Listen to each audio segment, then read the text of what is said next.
अच्छा जी, तहरीक लब्बैक पाकिस्तान के वर्करों को, सपोर्टरों को, तहरीक लब्बैक के रहनुमाओं को, अमीर तहरीक लब्बैक साद रिजवी को मेरी तरफ से सलाम।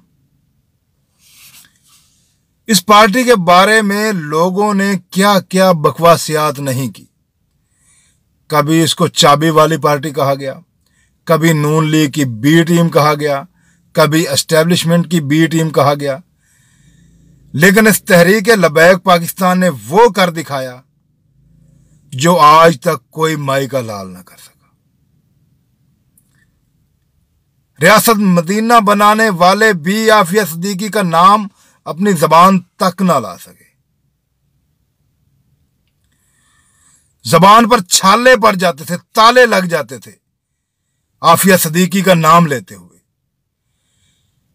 लेकिन इस पार्टी को तमाम लोग अप्रिशिएट करें। इस पार्टी की वजह से हमारी बहन आफिया सिद्दीकी का नाम असेंबली के ईवानों में गूंजने लगा है।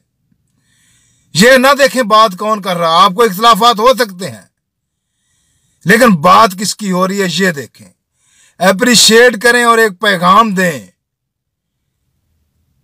कि हम अपनी बहन आफिया सिद्दीकी के लिए की रिहाई के लिए उस पार्टी को सपोर्ट करेंगे जो आफिया सिद्दीकी की रिहाई का मुतालबा करेगा।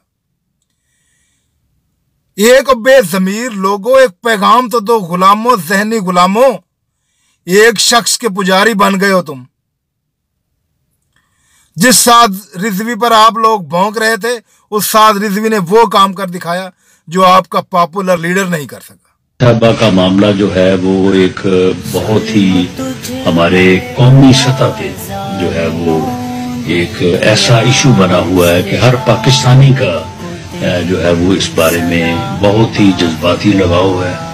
हर कोई जो है वो गमज़दा भी है और अफसोस भी है कि किस तरह से उन्हें एक बहुत लंबा अरसा 86 साल के लिए जो है वो कैद कर दिया गया है।